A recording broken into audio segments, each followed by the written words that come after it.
जय महाकाल। जय महाकाली।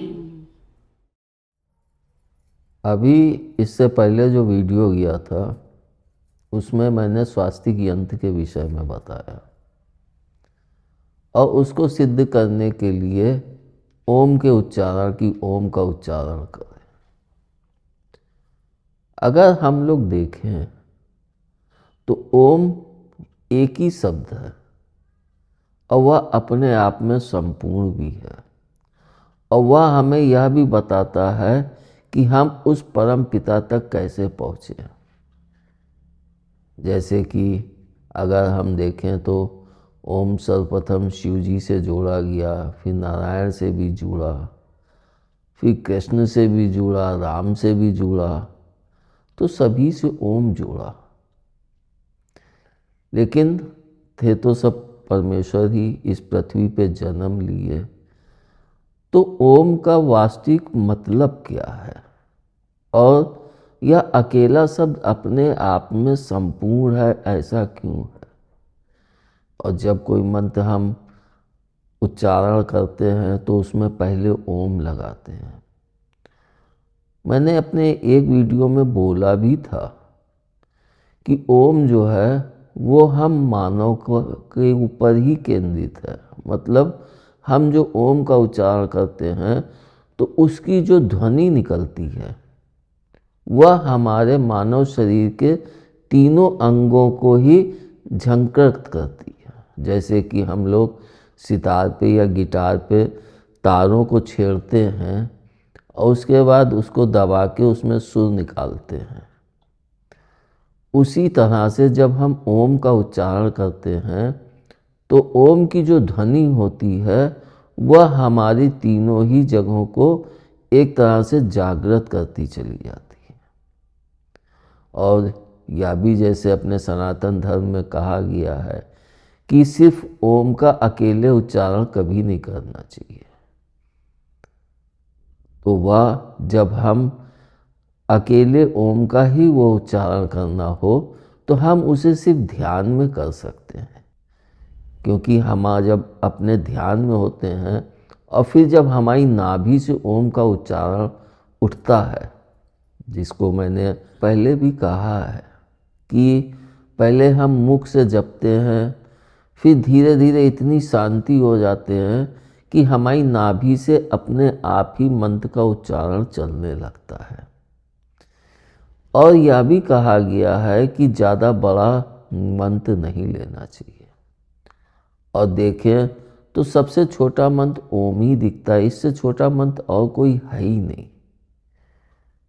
तो ओम का महत्व क्या है, इसको जब तक हम संपूर्ण तरीके से नहीं जान लेते हैं तब तक हम उसके विषय में अनभिज्ञ रहते हैं। हम उसको किसी धर्म से जोड़ लेते हैं या किसी उससे जोड़ लेते हैं, लेकिन ओम जो होता है वह हम इंसानों को ही एक तरह से उस परम पिता तक कैसे पहुँचे, उसके लिए हमारे अंदर उसके जो स्वर उभरता है उससे जो जागृति होती है।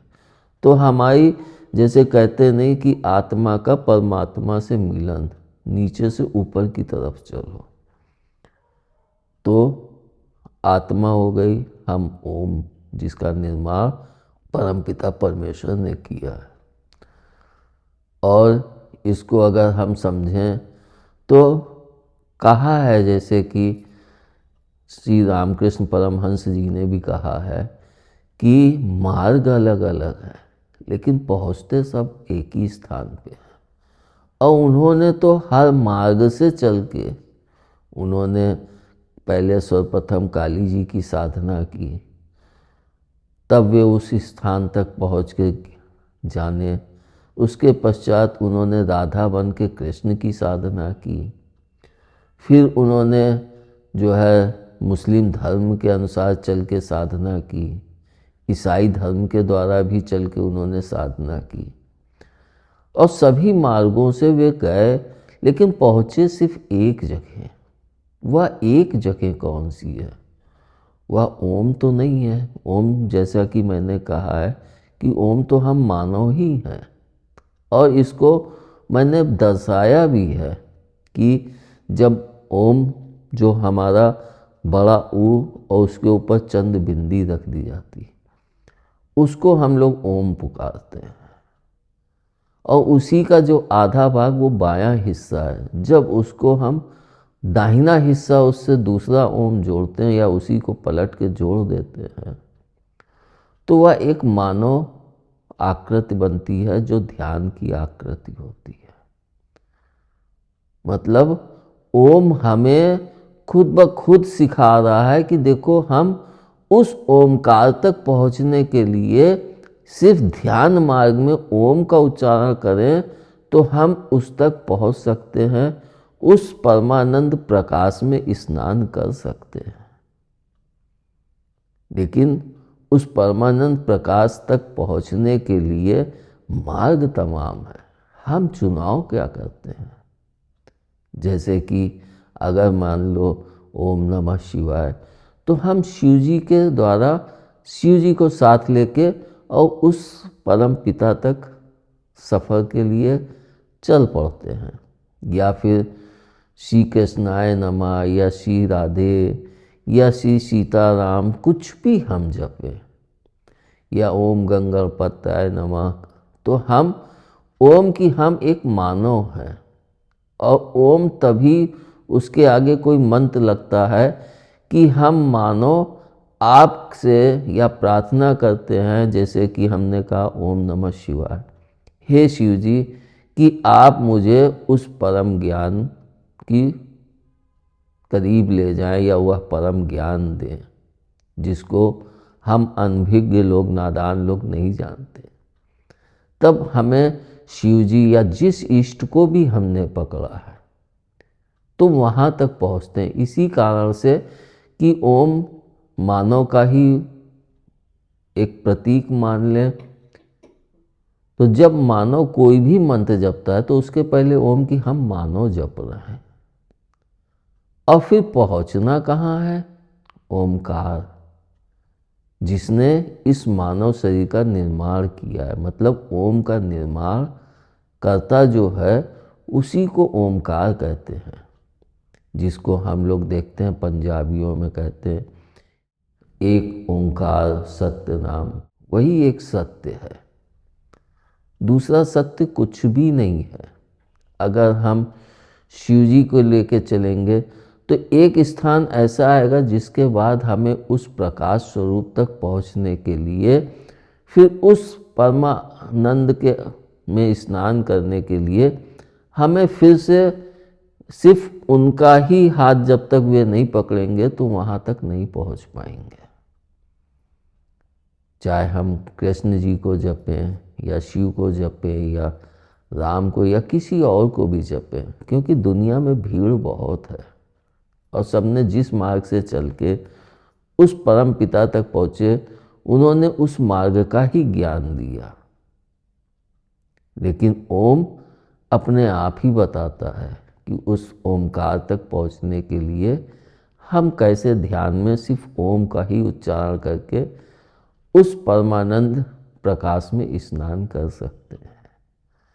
और इसको मैंने देखा भी है कि जब आप ओम का उच्चारण करें ध्यान में बैठ के, तो जब आपके तीनों ही, जैसे कि मैंने कहा कमर का हिस्सा बल, दिल का हिस्सा प्रेम और दिमाग का हिस्सा ज्ञान, तो इसके स्वर जो होते हैं उसकी वेव्स जो होती वो तीनों को ही झंकृत करती, मतलब तीनों में ही वह जागृति उत्पन्न करती है, जिसके कारण हमारे मानव शरीर में जो शक्तियाँ विद्यमान हैं उनमें एक तेज, एक ओजस प्रकट होता है।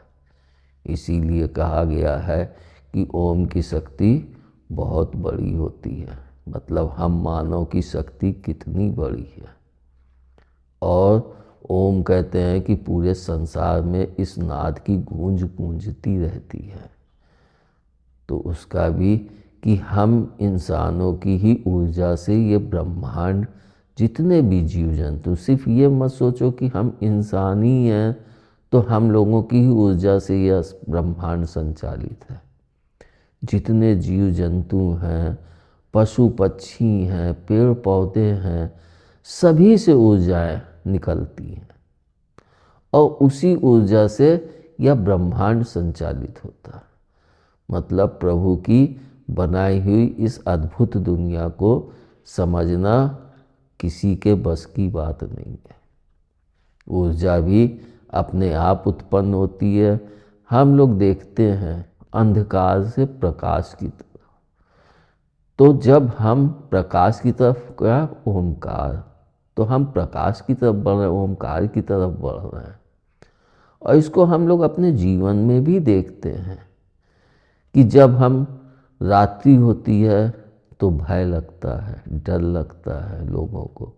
रात्रि में ही ये बुरी शक्तियाँ हैं, प्रेत बाधाएँ, ये सब शक्तियाँ रात में ही ज़्यादा क्रियाशील हो जाती हैं।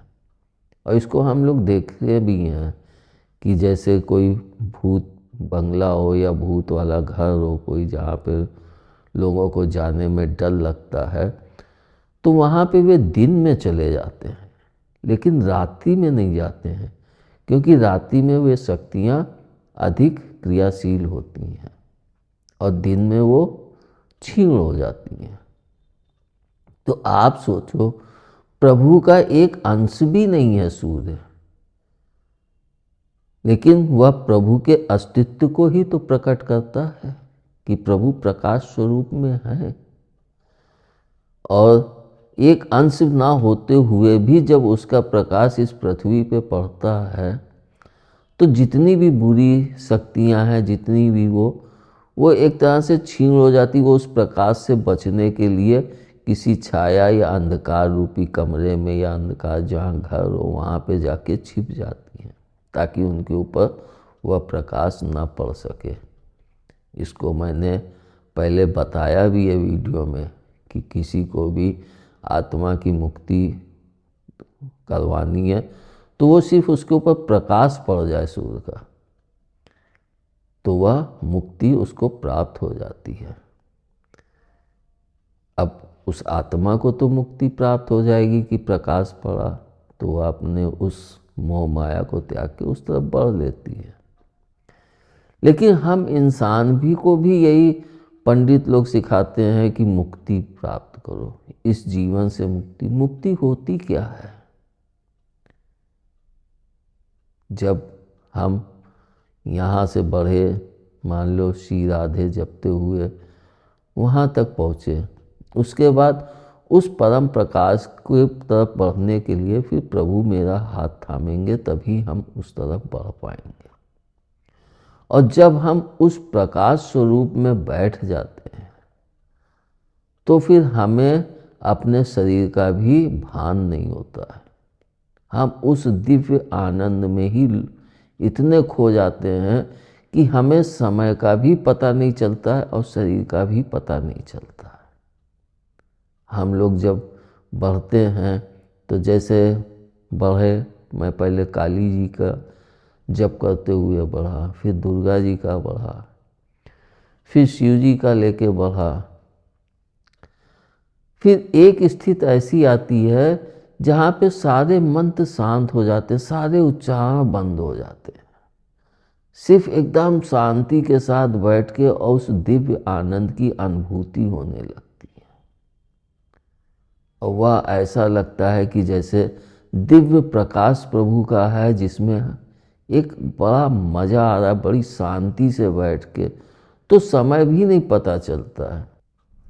इसको मैं पहले सोचता था कि लोग 2-2 घंटे, 3-3 घंटे, 4-4 घंटे बैठ जाते हैं। कुछ लोग बरसों तपस्या में रत रहते हैं। कैसे रहते हैं, कैसे वो करते हैं? लेकिन जब इस तरह से उस दिव्य प्रकाश का जरा सा अनुभव हुआ तो मुझे भी समय का ज्ञान नहीं रहता था, नहीं रहता है। तब भी नहीं रहता था, अब भी नहीं रहता है। अब 2 घंटे बैठ गया या 1.5 घंटे बैठ गया, 2.5 घंटे बैठ गया, और जब तो अपने आप ही बंद हो जाता है। इसका एक उदाहरण मैंने स्वयं भी, ये मेरा अनुभव है। मैं जब शुरुआत साधना में बढ़ा था तो अपने घर के पीछे साइड में छोटा सा मतलब बगीचा टाइप तब बनवाए थे, है तो अब भी। तो वहाँ पे जीने पे एक चौतरिया है जिस पे बैठ के रात में जप करता था। तो उस समय बैठ के मैं गायत्री मंत्र का जाप करता था। वह मंत्र था ओम भूर्भुवः स्वः तत्सवितुर्वरेण्यं भर्गो देवस्य धीमहि धियो यो न प्रचोदयात्। तो इसका जप करता था और बैठ के जप करता था तो पता ही नहीं चलता था। कुछ देर जप चलता था, उसके बाद ऐसा ध्यान में लीन हो जाता था कि पता ही नहीं चलता था कि मैं बैठा भी हूँ, जप चल भी रहा है कि नहीं चल रहा है। बाद में सोचता था पता नहीं माला चली कि नहीं, फिर माला भी छोड़ दिया। मतलब कहने का ये है कि जब आप उस ध्यान के उतने ऊंचे मार्ग में पहुंच जाएंगे तो सारे मंत्र बेकार हो जाते हैं, ओम भी वहीं रुक जाता है, फिर कोई भी ध्वनि नहीं चल पाती है।